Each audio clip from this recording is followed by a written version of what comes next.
संत एकनाथ और भगवान की परीक्षा। बहुत समय पहले महाराष्ट्र में संत एकनाथ नाम के एक महान भक्त रहते थे। वे अत्यंत विद्वान और दयालु थे।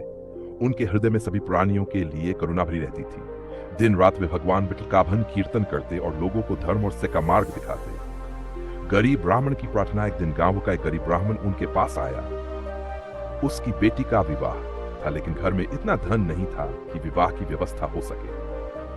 ब्राह्मण ने रोते हुए संत एकनाथ से कहा, महाराज, यदि सहायता न मिली तो मेरी बेटी का विवाह रुक जाएगा। संत एकनाथ ने तुरंत अपने घर से जो धन था वह ब्राह्मण को दे दिया।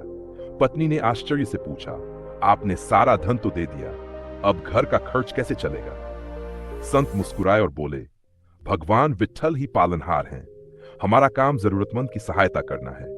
जब भी हमने किसी की मदद की है, प्रभु ने हमें और अधिक दिया है। परीक्षा का समय भगवान विठल ने सोचा, देखूं मेरे भक्त एकनाथ का विश्वास कितना अटल है। अगले ही दिन संत एकनाथ जब स्नान कर नदी किनारे से लौट रहे थे, तब एक गरीब भिखारी ने आकर कहा, मुझे बहुत भूख लगी है, कृपया कुछ भोजन दीजिए। संत ने अपना पूरा भोजन उसे दे दिया और स्वयं उपवास कर लिया। अगले दिन फिर वही हुआ। 3 दिन तक संत ने स्वयं भूखा रहकर दूसरों को खिलाया। लोगों की परीक्षा गांव के लोग कहने लगे, एकनाथ जी तो मूर्ख हैं, अपना सब कुछ लुटा देते हैं, खुद भूखे रह जाते हैं। लेकिन एकनाथ जी ने हंसकर कहा, जिसका सब कुछ भगवान है, उसे किसी वस्तु की कमी कैसे हो सकती है? भगवान का प्रकट होना। चौथे दिन वही भिखारी फिर आया और बोला, मुझे बहुत भूख लगी है, कुछ भोजन दीजिए। इस बार एकनाथ जी के पास न अन्न था न धन। उन्होंने बड़े प्रेम से कहा, भाई, मेरे पास देने को भोजन नहीं है, परंतु तुम मेरे घर चलो, मैं तुम्हें हाथों से भोजन बनाकर खिलाऊंगा।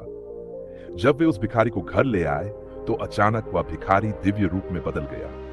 वह स्वयं भगवान विठल थे, जो भक्त की परीक्षा लेने आए थे। भगवान बोले, एकनाथ, तुम्हारी भक्ति और करुणा से मैं प्रसन्न हूं। जो भूखे को भोजन देता है वह मुझे ही अर्पण करता है। अब से तुम्हारे घर में कभी किसी वस्तु की कमी नहीं होगी। गांव में संदेश। गांव के लोग ये देखकर स्तब्ध रह गए।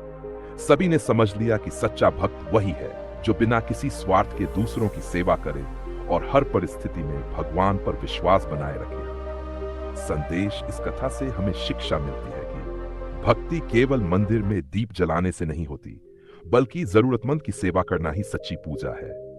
प्रभु भक्त की परीक्षा अवश्य लेते हैं, लेकिन अंततः उसकी श्रद्धा का फल भी देते हैं। सुख दुख में विश्वास अडिग रखना ही सच्ची भक्ति है। प्यारे मित्रों, अगर आपको यह भक्ति कथा अच्छी लगी हो तो कृपया नीचे कमेंट करके जरूर बताइए कि आपको कैसा लगा। आपका एक छोटा सा कमेंट हमें और भी अच्छी कथाएं, भजन और सत्संग लाने की प्रेरणा देता है। चैनल को सब्सक्राइब जरूर करें ताकि आने वाली और भी सुंदर भक्ति कथाएं और भजन कीर्तन सबसे पहले आप तक पहुंचे।